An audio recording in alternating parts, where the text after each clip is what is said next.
Everyone, welcome to the AACC Pathways webinars. Again, my name is Gretchen Schmidt. I'm the Executive Director of the AACC Pathways work. I thank you all for joining. I hope it is a wonderful spring day wherever you are. It finally feels like spring in the Northeast, which we thought was never coming.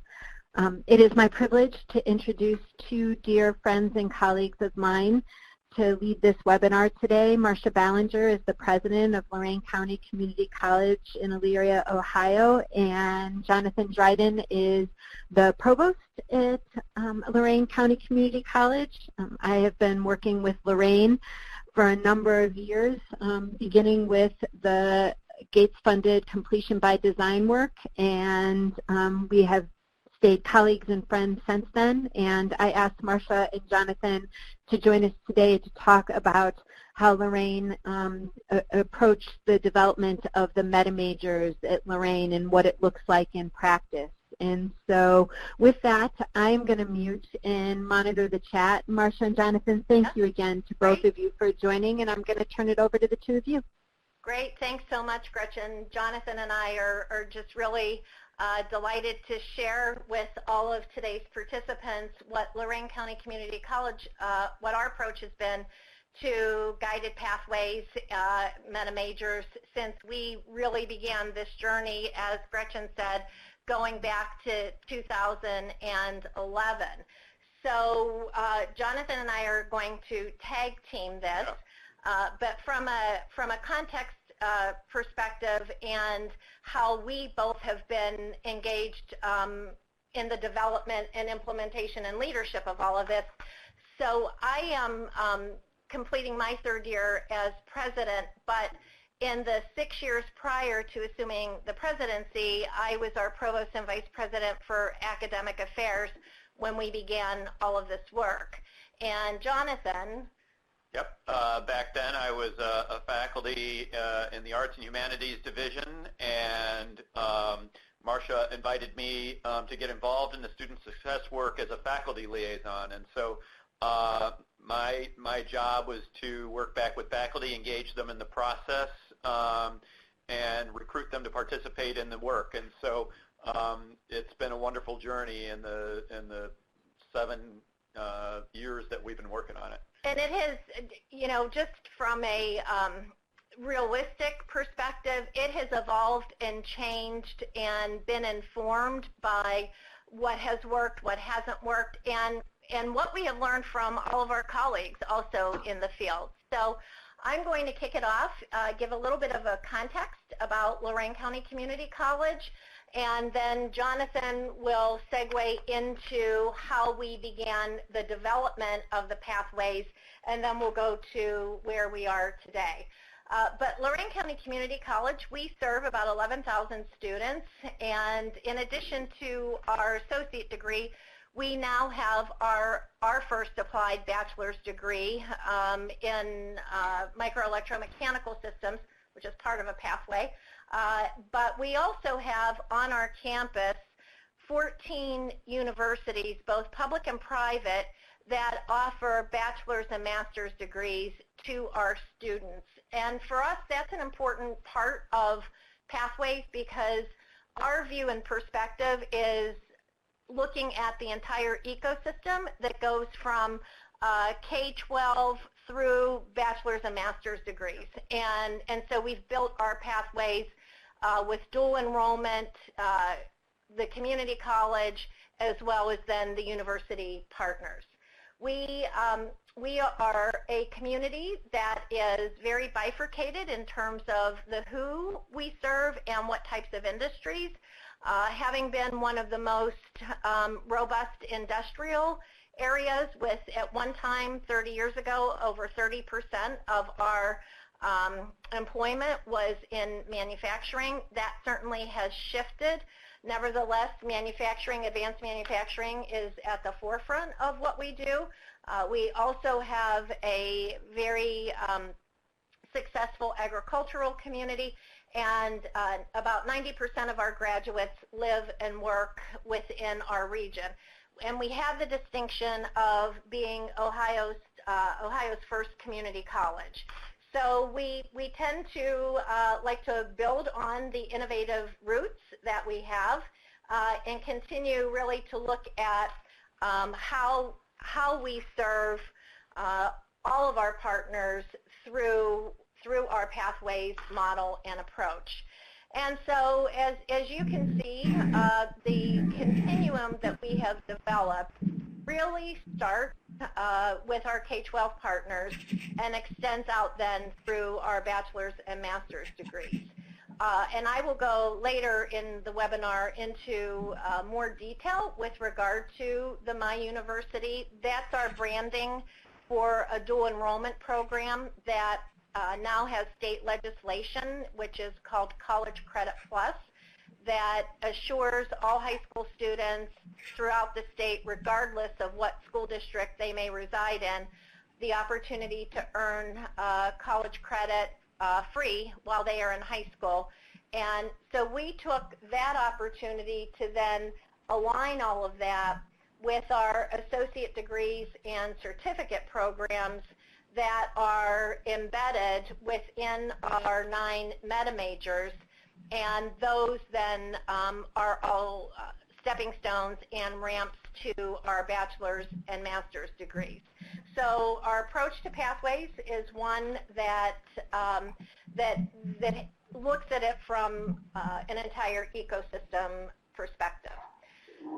So when Gretchen in her introduction said we've all been working together since 2011, that's when Lorain County Community College truly began in earnest our deep dive into completion and commitment to that as a core focus versus, I think, so many of us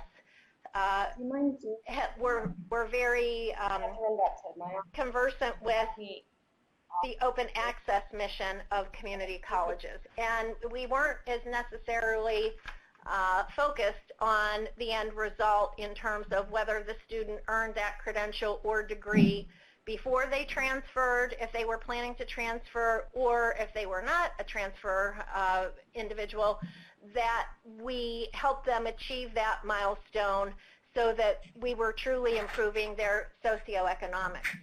So our journey from what we like to describe it as going from college ready to student ready actually starts back in 2004 when we began an early college high school on our campus for first generation students from our 2 largest urban areas with funding from the Gates Foundation.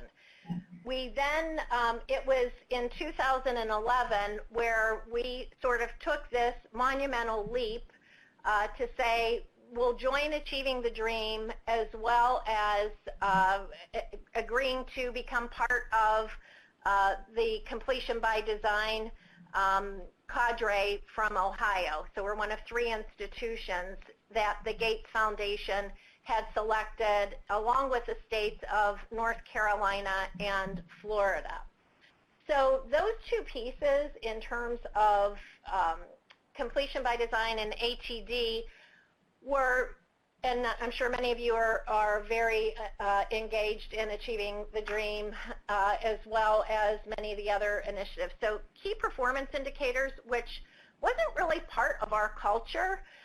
We always talked about how we were, driven by our data, but the reality was we never disaggregated data. The data wasn't necessarily used to inform our strategies and to look at closing achievement gaps and really the work behind guided pathways. So that was a huge impetus back in 2011. And then the state really put some teeth into it starting in 2014. We had a new governor who thought that the performance and the outcomes could improve greatly in Ohio for higher education. In the community college sector, he looked to the community colleges and said, but you can design the model for 100% performance funding. So we were one of the first 2 states to take all of our state funding, so it wasn't a pot of new funds or a segment of the allocation, but it was everything. And so we developed that. I had the great opportunity to serve as one of the individuals as a chief academic officer to design the model. Jonathan now is part of that group because we continue to change it. But Pathways were, that was part of the framework of what we developed for the statewide model. And we've continued to then, through our journey, because we know this is not one and done. It's not 1 year, one initiative. This is now the culture of who we are. And we've continued to incorporate new programs. We replicated the CUNY ASAP model and now are in the process of scaling that on our own. Again, Pathways framework being embedded within all of that, as well as now being a part of the Gates Foundation's Frontier Set.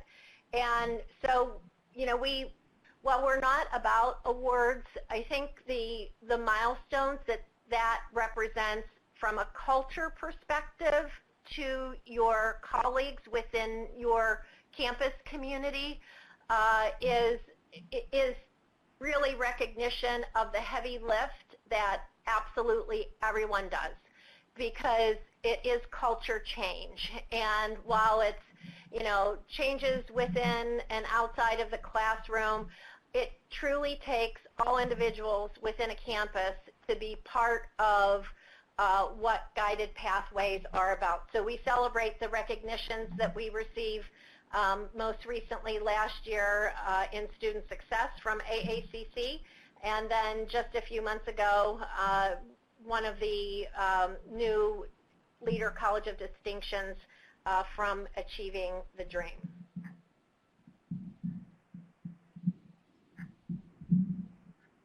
So next, we're trying to advance the next slide. Let's see. There we go.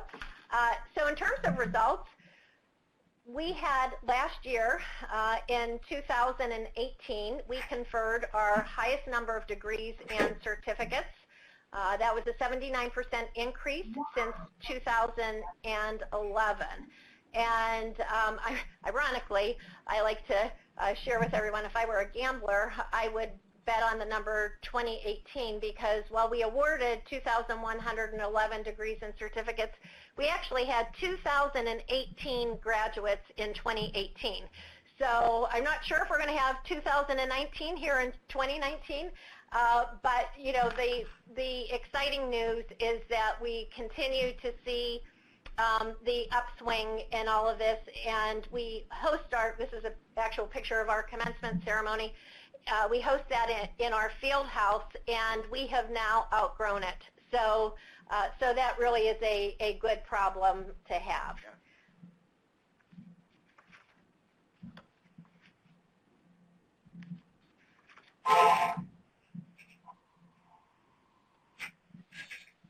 So we also measure and look at what our percentage increase has been with regard to iPads. When we started all of this, we would say, well, but you know, first-time, full-time degree seeking in college really doesn't reflect who we are, because so many of our students are part-time and they swirl. And this conversation truly pushed the planning and the redesign work that we have engaged with. The question then really became, okay, so at that time it only represented less than 10% of our student population. Well, we were called out on this, and from our local daily newspaper when the iPads results came out in 2011, and called out on our low graduation rates, like others had across the country. And as I was in the briefing with the editor, and I said, but you know, it only represents like about 9% of our student population. his comment back to me was, but Marcia, for that 9% of your student population, don't you think it should be better than 8%? And he was right.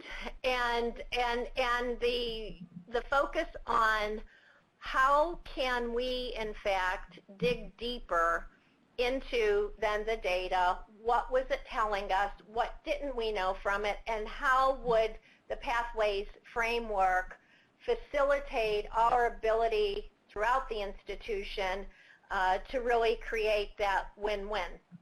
So we went from an 8% graduation rate based on the IPEDS definition to 2018 it was essentially 27%.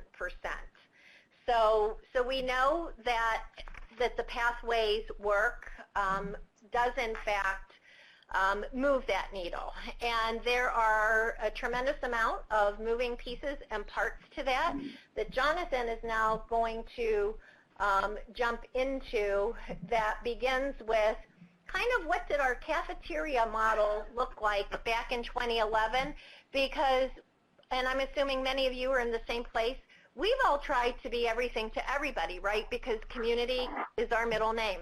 But we weren't serving the students well as a result of it. So he will share with you what did we look like and where have we gone from there with regard to the actual design. So we were really, back then it was an enrollment-driven funding model, and so we did everything we could to make it college accessible to our community, and so we made enrollment as easy as possible and had very little barriers or guidance as a result. So, for example, students didn't have to take a placement exam until after their 12th credit hour. They didn't have to meet with an advisor prior to enrollment. They weren't required to go through any kind of orientation. And so, students would drift and they would swirl and they would accumulate excess credit and drop out and not complete. When we looked at our data back in 2011, we looked at our 2010 numbers. We saw that we were near the bottom in terms of the amount of excess credits that students were accumulating on average toward their degree, and also near the bottom in the state in terms of the time it was taking students. And when we looked at ourselves and looked at the policies we had and did not have in place, it was not a shock to see that. I was going to get there this afternoon anyway because of all the traffic. And so let's talk about the steps that we took to implement Pathways and meta majors. And this slide really captures a lot of what our approach was about. It really began with engaging the campus community in a conversation about our data, and looked at that data through the lens of the Completion by Design Loss Momentum framework. And so it was a conversation about, well, what is the data telling us about barriers that students are having to success, and what are some of the strategies that we could employ and prioritize to help students overcome those barriers. And so, we looked at our data and we saw that we had a lot of undecided students accumulating a lot of credit. And so we knew that we needed to come up with strategies that were going to get students from being undecided to students that were on a program pathway. And so, as we were looking at possible approaches, we realized that we needed to redesign the whole front-end experience for students. The new student onboarding process had to be completely redesigned, and we needed to look at our catalog policies through the lens of student success and eliminate things like late registration and require students to meet with advisors, require them to take placement tests to help identify whether they're college ready, and if they needed remediation, make sure they got that right away rather than putting it off until toward the end of their program. And we knew we had to do whatever we could to reduce the time and credits to degree because the students were accumulating far too much excess credit. And it meant that we needed to redesign developmental education, that was something that students enroll in but never got out of. And as Rob Johnstone has said, although Gretchen, I think there was some debate whether that was you or Rob who came up with that students don't go to college to major in developmental education. And that was me. That was me. you. I have been quoted and misquoted 1,000 times, but that was definitely me. And so, Jonathan, can I interrupt you for a minute to ask Absolutely. folks to please mute themselves, because there's some background that I can't hear, but evidently other people can hear. So if you are not on mute, if you could please mute yourselves. I'm trying to manually mute people, but some people I can't get to. So, and yes, that was me that did say that. So thank you, Jonathan. In connecting to students to career throughout the pathway, and so we made, for example, career exploration and meeting with a career advisor an important part of the student's onboarding process, particularly students who are undecided. An important part of our work was math pathways.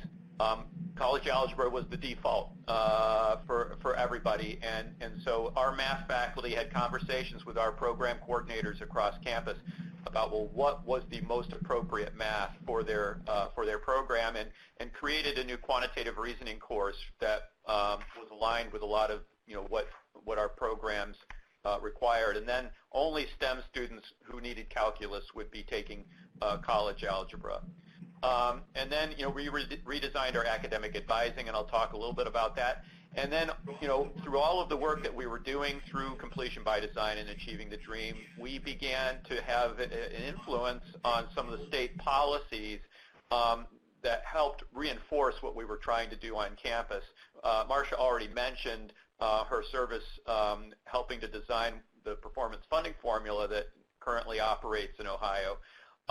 Ohio also required all colleges 4-year and 2-year to complete a completion plan, 2-year completion plan, and this Completion by Design Lost Momentum Framework became the kind of template for that. We've been involved in Ohio creating a Guaranteed Pathways initiative for so that students, and this is 50 programs within meta majors. And the idea here is that a student in a community college would complete that pathway and be guaranteed to transfer within junior standing in the major to any of the public 4-year colleges and universities. And Marcia co-chairs the Ohio Articulation Transfer Network Committee that oversees that work. And I don't know if you wanted to chime in on that, Marcia. So that is one of our latest statewide policy changes that the community colleges really help to advance to get that into legislation, because as we designed then, not only here at Lorain, but throughout Ohio, as part of our statewide Student Success Center initiative through the Ohio Association of Community Colleges. So we are so committed to pathways that we wanted to create that additional assurance for students who were transferring to state universities that their guided pathway major, if you will transfer into the major at the university, as opposed to only having our transfer module, which is essentially general education and transfer assurance guide courses. So that's the heavy lift that we are now doing. Have made great progress, have a ways to go, but that is the longer term vision of how I think the momentum and the scalability can occur with this. And one of the great things that's come out of that process is it's forced faculty from 4-year institutions and 2-year institutions to sit down and sort of hammer out, what do those pathways need to look like so that they work best for students. So it's been great. And that just shows, that there's the clusters, the meta majors, essentially within which the 50 major specific pathways fall that structure this approach. And of course, we talked about engaging the campus in the data in a conversation about what our priorities should be. In developing our strategic plan, that was really also about engaging the larger community beyond the campus in a lot of what what our priorities should be. And so in developing the strategic plan, it really was informed by the data and our approach to pathways, as you can see there. Did you want? No, go ahead. So this slide is sort of our first step in the guided pathways approach. This represents the work that we did with redesigning the front end, our front end redesign and the new student experience, and some of the policy changes that we made. We created an online application. We required students early on to take an assessment to determine their college readiness. We have them take an intake survey called the College Student Inventory, which gave us some really important information about students and their, and the things in their goals, their aspirations, their fears, and non-cognitive issues that could be potentially a barrier, so that advisors have that information and can gauge students in a conversation about them. Required students to take an orientation, which previously wasn't required, and then finally, they had to meet prior to enrollment with an advisor who helped them not only schedule their classes, but also to create an academic plan that would take them to a degree. And you can see there that it's a team approach that includes academic advisors, folks from career services, people from financial services and financial aid, and also faculty mentors. So that's been a part of our advising redesign approach as well. And I would add that we have actually redesigned the redesign. Yeah.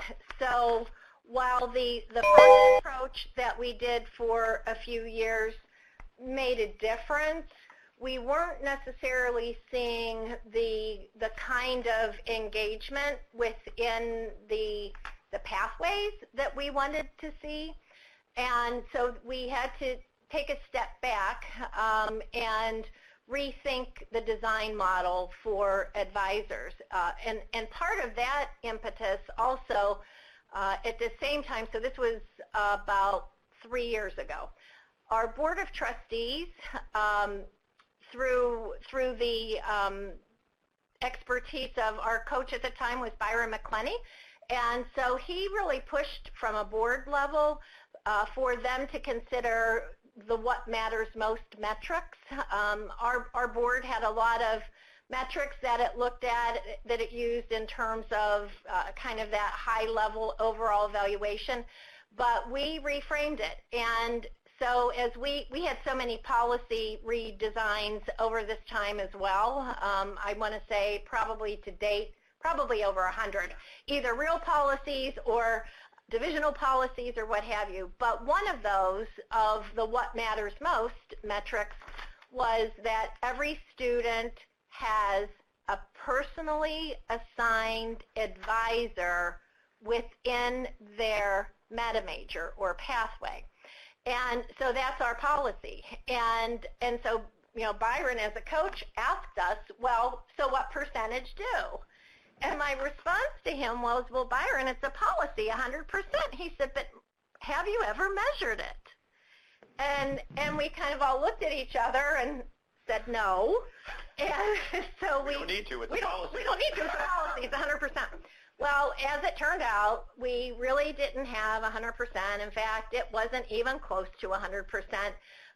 So we, ran a query against the system, and lo and behold, had so many students that either did not have an advisor that was assigned to them or did not align with their pathway. So we had a lot of work left to do, and have since redesigned it to be very intentional, to be organized in a different way, and to have a much more proactive approach to it as well. So essentially, the advisors are divided into teams that align with the meta majors that we have, and instead of being generalists, which is what they were before, the academic advisors are trained in the nuances of the particular programs within the meta majors. And then students are assigned to a particular advisor, and then the advisor has a caseload that they manage through Civitas, Inspire for Advisor, and send out outreach messages on a regular basis and track students in their performance. So that's been a game changer. This again sort of talks about the policy work that we did, sort of looking at our catalog policies and practices through the lens of student success, and you can see the list of policy, some select policy revisions that we've made, and I mentioned a few of them already. Midterm grades and 2 disbursements of student loans was one of the things that came out of that work, which has helped us improve our default rate and has incented students to complete their courses. And I would add, in terms of the policy revisions, so we worked, actually, Gretchen, we worked with you on the initial policy audit that we had administered through our entire campus. And this, again, is one of those areas where we just start to assume everybody follows the same policies and understands them. We even know what they are. And we even know what they are, right. And I think we had a lot of shocks and surprises going through that. I would hope today we're better, but policy changes and then the culture change and the behavioral changes that go along with policy changes, I think undergirds all of this and is a foundation that needs to be there. And then if you have policies that have been in place, in our case, some of them were in place for 40 years, 50 years, and had never been challenged, like, does it make sense today, right? Does it make sense for us to have late registration when students miss the first 2 weeks of classes? Yeah. Well, no, it really doesn't. But then how we communicate the changes and how we create that student-centered culture as part of it versus something that may sound punitive. What do you mean I can't register late 2 weeks after a class begins? I need this class now. So it all coordinates together. So in terms of the creation of the meta majors, what we call our program and career pathways, it began with having a faculty team lead the work that did some research into some of the best practices. So this faculty team was a subgroup of our campus student completion team, which is now a standing committee that sort of oversees the student success work that we do on campus. They had 12 meetings over the course of the academic year to move the work forward. Davis Jenkins, we invited him to come in to work with the team, and that was really helpful and provided them with some guidance and assistance as they went through and took the first steps towards sort of identifying what our meta majors really ought to be. At first we had 20 of them. It was a little bit too many. We narrowed it down to 9. I think Rob was telling us that he would have liked to have seen it come down a couple of more, but we settled on 9 and branded them as program and career pathways. So now if a student doesn't know what specific program they want to choose, one of the 130, and actually I think by now it's well above 130. But they can, if they're not decided, then they can choose one of the 9 program and career pathways, an exploratory major that provides them an opportunity to sort of explore within the meta major and try out different things before they commit. And then we redesigned the website to help students understand what their options are and to make the process of selecting a major a lot easier. And that would be another area that I would say that we've learned from as well. We had one design earlier with our pathways and thought, oh wow, this is great, and it wasn't. It really didn't provide for the right organized flow for students, and so then we redesigned it again. And that's going to be one of those ongoing, how do we continue to improve that from the student experience versus our lens of how we approve curriculum. And so that has been one of our takeaways. In fact, even within the past couple of weeks, we have our new catalog going to our board for the next academic year. And while we don't physically print copies of catalogs as we did years ago, and we have it on our website. There are some that do want a printed copy, but as we started to go through it with the lens of Pathways, it was extremely disjointed. So one of our takeaways is we have to continually be strategic and mindful about the organization of Pathways to those who are enrolling in them versus through our processes and divisions and offices that are involved with it. This slide here sort of talks about the history of the development of the default pathways. Once we identified the meta majors, we needed to identify, well, what are the courses in the default pathways that a student who's in an exploratory major would take. And so the team looked at what are the common courses within these areas as a sort of starting point, and developed the pathways from that. They created spreadsheets. They did a gap analysis of our programs with the labor market outlook to make sure that our programs were aligned with the labor market and where the jobs were. They identified the common courses and then used flip charts to begin flow charting the common courses. And once they had a draft of the default pathways within the meta majors, they met with program coordinators during the academic year 2014-2015 to get their input, made some adjustments and some changes, met with students to get their input, and by fall of 2015 they had completed most of the meetings with the program coordinators. And so faculty engagement was a big part of that process. Another thing that in the conversation we had on campus was eliminating the number of open-ended electives and providing a little more guidance with respect to what courses are best aligned with the program outcomes of particular programs. Instead of saying any arts and humanities course, are there some courses that really make sense and are aligned with the program outcomes of the particular program, like early childhood education? It makes sense to recommend to a student that maybe children's literature would be a recommended elective that a student might take. We found that about 10% of our accounting students were taking A&P, anatomy and physiology, to fulfill their lab science elective for accounting, which we needed to, we looked at the data and identified the successful students in accounting, what were the courses that they took to fulfill the lab science elective. And so we were able to make recommendations on electives based on that. So that was an important part of the work as well.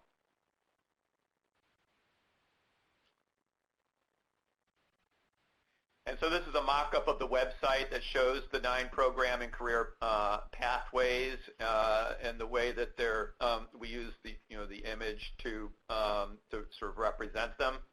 And you can see in the bottom left information, links to transfer information, but also links for students who may be undecided. And we have some tools available to help students make that decision.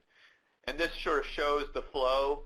So if a student was to choose an exploratory major because they weren't decided, they would take the default courses within that meta major pathway, but then also it would provide them with opportunities to explore different things within the meta major.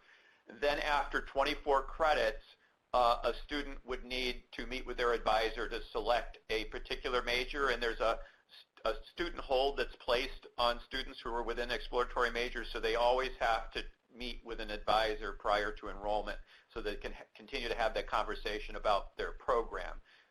And I know that as we looked at other models that community colleges were using for pathways, many did not have an exploratory major.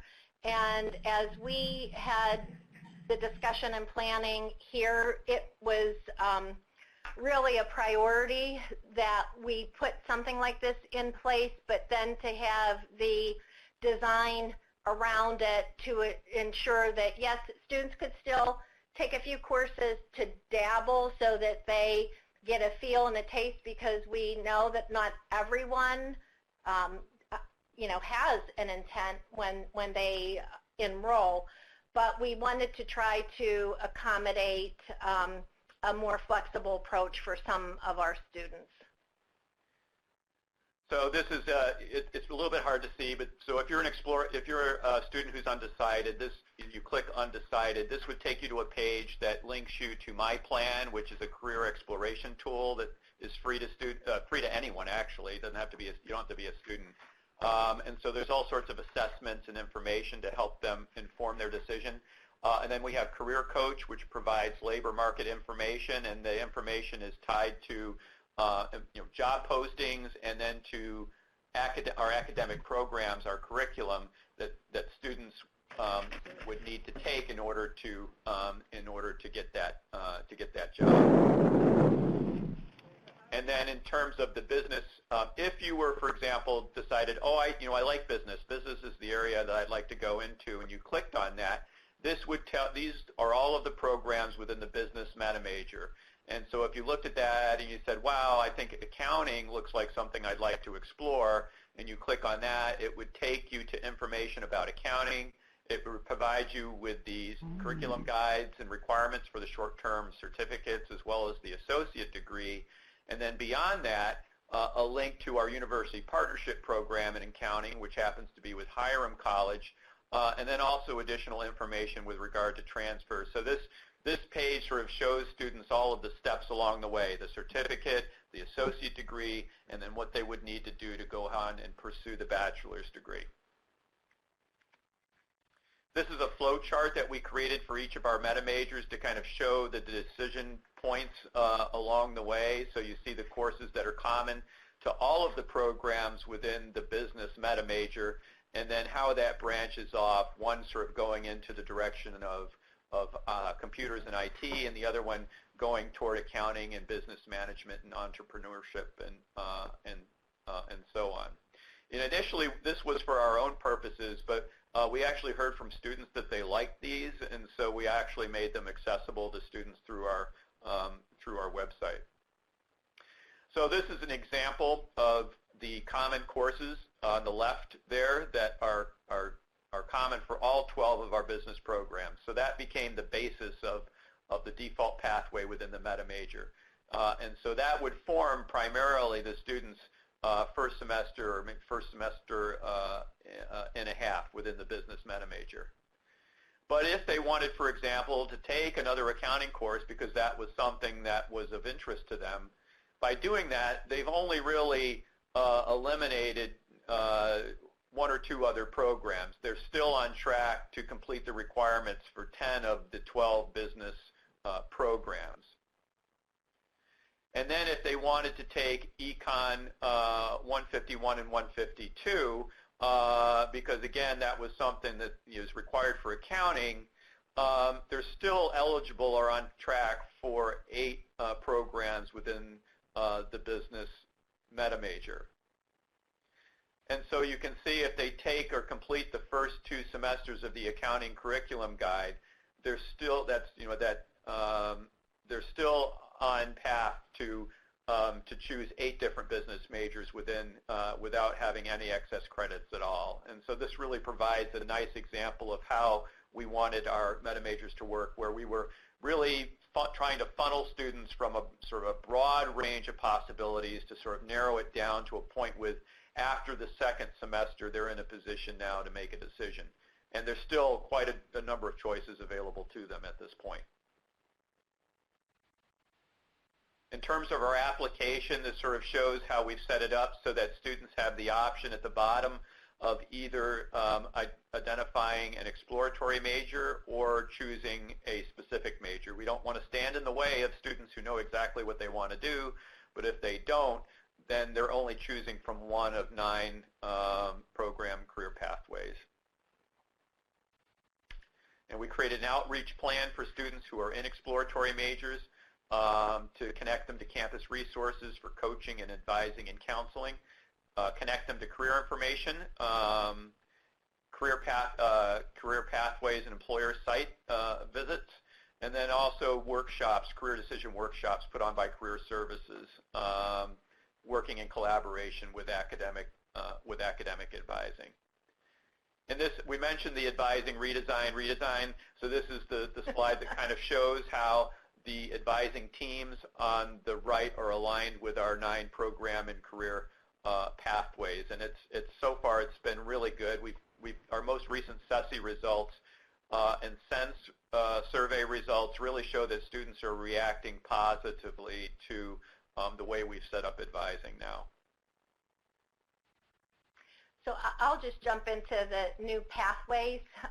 Not only are they new here at Lorain County Community College, but this was another statewide policy initiative that helped to drive us in a different direction. And as you look at policy, whether they're your own policies or it's different state policy levers, how your institution can really help to advance, what may create a better outcome for all students. So for years, I think this is one of those that goes back to the early roots of our college. The default math pathway was college algebra. So if a student was planning to transfer, then they were advised to take college algebra. The problem was, and I would venture to say that many of you are in this same scenario, most of our students were not college ready in math. And in fact, when we began in 2011, we had 8 different levels of developmental math, each level being 16 weeks in length. So we had students, the vast majority of our students, in fact, majoring in developmental education. Majoring in developmental education and, never getting out of it. And so that was a real awakening. But it was also how did we think about different math classes, courses that are more appropriate within pathways. So simultaneous with our work, the state of Ohio, and this was under articulation and transfer, we took on the creation of new math pathways. And the ones that you see in front of you were the results. So there's a non-calculus track. And for those of us, myself included, who did not come through a calculus-based background, it was really important for our programs to then decide within the newly approved pathways for the state what is most appropriate for the pathways here. And then we developed a new course in quantitative reasoning and then created a co-requisite model and are continuing to build out. We have some really exciting developmental work taking place right now with new math co-requisites. And we utilize ALEX as adaptive courseware. We also created a math studio, so we extracted from our tutoring center all of the math and moved it into a studio with our math faculty. So now we've eliminated the pre-algebra course we had that only 3% of students ever really made it out of that course and graduated, and we're using ALEX to help them work at their own pace in a studio environment, and then as soon as they get their skills up, then they would become eligible for our one of the co-requisite model courses. And so dual enrollment has been a big part of our pathways work, and I know Marcia wanted to Sure. talk about what we're doing with that. Yes, so dual, which I see is misspelled. Dual. We have a different kind of dual enrollment program now. We're dueling with others. I love that feeling, Marcia. That, like, looking at the slides, you're like, oh, yeah, that doesn't, I understand. We're You not get talking a about buy. the dueling that we're doing with others who are coming into our community to try to do this. Maybe a little Freudian slip there. But dual enrollment on ramps to pathways. So this is the My University concept that I briefly described at the outset, where the state approved new policy called College Credit Plus, evening the playing field for every school district so that high school students who are academically prepared and are college ready would be able to take courses free of charge while they are in high school. And then there's a funding model or formula, I should say, that goes with this, that the colleges could charge a floor, so a minimum, or what the ceiling was, so the highest level. We had very successful dual enrollment programs with our local school districts, I'm sure like many of yours are, and that was something that we had worked on for 20 years, even without the state legislation. So we were able to build on that, and our vision was to have dual enrollment really be the on-ramp to the pathway, and that we would extend that all the way to the bachelor's degree if, in fact, students were interested in pursuing our university partnership program.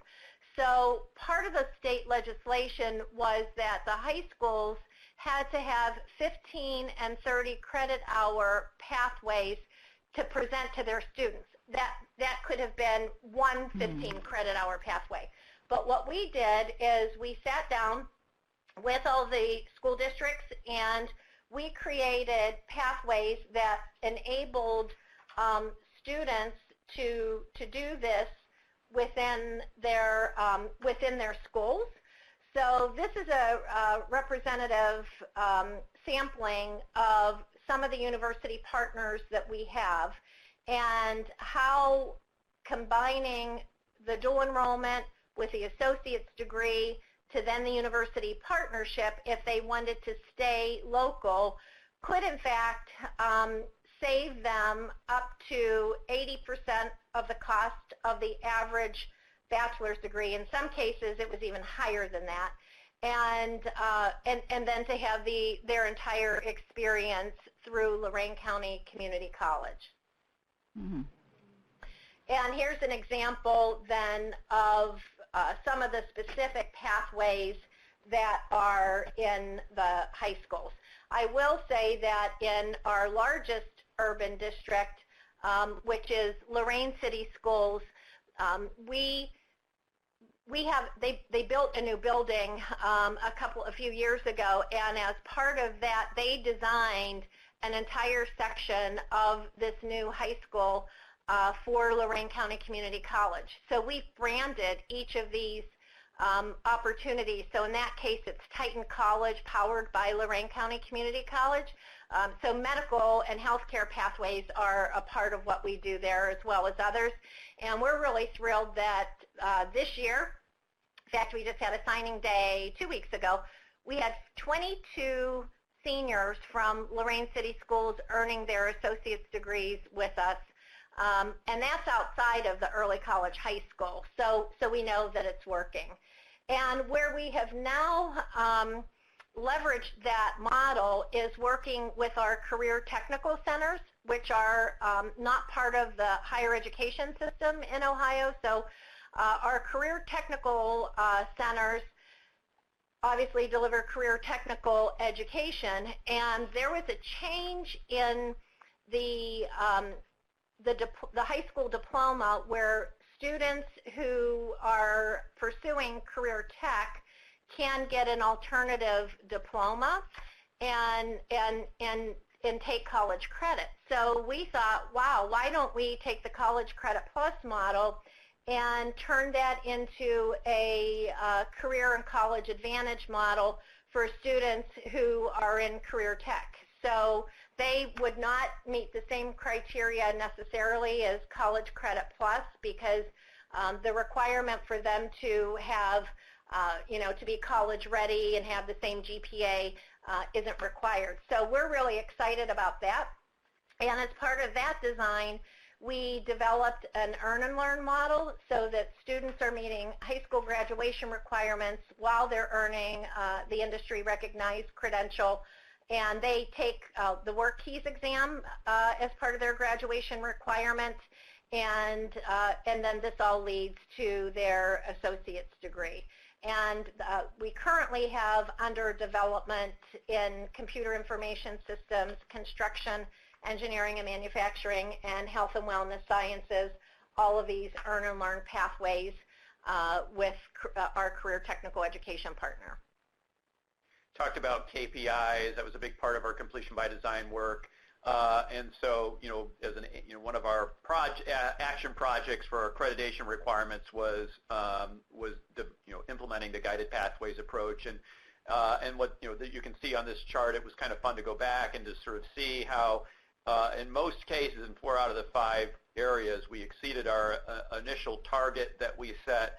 And then in the 5th one, we increased but didn't meet the target. But and so, we've really have been very satisfied with the progress that we've made with the guided pathways work. And one of the data points that we've been looking at was we saw that students who complete college level math and English and earn 15 or more credit hours in the first year have an 80% likelihood of completing a degree. And you can see that since 2011, we've made a steady increase in the percentage of students who hit those KPIs. And certainly the pathways work and some of the policy changes we made early on back in 2012 really laid the groundwork for getting more students to complete math and English and earn the 15 credit hours within the first year. So, and it's really benefited us from a performance funding standpoint. We've been happy with those results. So I don't know if there's that much time left for questions, but we're happy to answer them. Marsha and Jonathan, I haven't seen you do a presentation on your data or the progress in a while, and so for me it's so heartening to see that your numbers are continuing to go up in how you have refined the innovations that you have implemented. And so I could not be more proud to have worked alongside you through part of this work. Well, thank you. And you I do have one. Yeah, absolutely. Yeah, you gave me much more credit than I probably it definitely deserved, but I was happy to be there alongside you. And so I have a couple questions. They want a question about how you created the flow charts with your common major requirements. I was reading that one. And are you reading that one? Okay. Yeah, you guys can read it so you can respond to it, because from what I remember, it was a pretty manual process, but I don't want to step on you. I know. That's what I thought. So. I can get that information because I know who did it, but it wasn't a technology tool. I think it was Jan Thompson. That who's it? Yeah. One of our science faculty members. But that's great input because maybe there is a tool that could be developed to help with this. Yeah. I know when I can remember in the early days when we started this, and we would have a couple faculty members, and Jonathan and I with the faculty members would sit around, the conference table trying to figure this out, because there really wasn't like a cookbook for it. The playbook wasn't written. And so it was how do we start this? And then part of it truly has been that networking with other colleagues and throughout all the other community colleges that are underway with this. I know in the, Gretchen, I think it was the first year of AACC Pathways Institute when I had the opportunity to coach 2 of the Florida colleges along with my colleague Michael Bastian from New York, and learning where the other colleges were and the other coaches. We were all taking away from everyone else's experiences. And that's, I think, part of the richness of this. Yeah. And Marsha, I think we have time for one more question, and if you can get to the question about scheduling, so because we there's a lot of conversation about scheduling, and I know you all use Ad Astra, and so if you all can take a minute or two to talk about scheduling, and then if folks have more questions, I can collect them and send them to you, and we can respond. I mean, in terms of we have looked real closely at the schedule. We looked at, studied the schedule in terms of can a student complete in 2 years the pathway as they're laid out on our website, or are we offering the courses at the times that are needed to get students through. And so we have used Ad Astra as a tool to help us with looking at the schedule from a pathways perspective, and it has been helpful. In terms of data related to meta majors, I mean, we've been really looking at the reduction that we've seen in the credit hours to degree, and we're looking closely at the increase in the percentage of students concentrating in a program of study within 9 credit hours. We're trying to get our degree audit tool to give us a report that would give us more specific information about that. But those are some of the data points that we've been looking at related to the meta majors. And Ed just asked a question that I responded to in the chat about whether there's a suggested grouping and naming of meta major clusters and the programs within them. And Ed, I can answer that, and I'll let Marcia and Jonathan weigh in as the final word. But that there is no template, there is no one way to do it. Colleges have clustered in programs together in the way that makes best sense at their institution. And so, and everyone has done that in different ways. We're starting to see different naming algorithms about meta majors come to the fore. We're seeing academic and career communities, we're seeing fields of interest, areas of interest. What I say when I work directly with colleges is to name them one thing and name them that and never call them anything else ever again. There's some really great examples in the field, but I don't know that I know that there are a number of colleges that have picked 2 or 3 choices that they thought would make sense, and then they put it out to the students to vote when describing what a meta major, what the purpose of it was. And I know that the Maricopa colleges just did that and landed on areas of interest with their students. And so, Marcia and Jonathan, I don't know if you want to weigh in on that. And then I'm going to have to close because we are over time. So. Yeah, I mean, we had lots of conversation about it and still do periodically, but I think your recommendation that once you come up with something, stick with it, is probably good. Yeah, probably so. And there's another question the 2 of you asked that I'm going to get to, and then I really am going to close and thank folks, is whether programs are cross-listed in meta majors. Yeah, so in our IT area and engineering and manufacturing area, you'll see programs that appear under both categories. And when I support colleges, I actually tell them to not do that. And so, Marcia and Jonathan, if you've managed the business process behind it, I think that's great. I think that if you start cross-listing a bunch of programs, particularly at larger institutions, and you're vetting advisors in the meta major, it starts to get really, really messy very quickly if you have a significant number of programs that are cross-listed. Yeah. And very often it comes from a fear from the faculty that if they're not in a bunch of meta majors that their program won't get seen. And we find that that is actually not true, and that by having it in more than one place, the cross-listing really becomes clunky for students and advisors.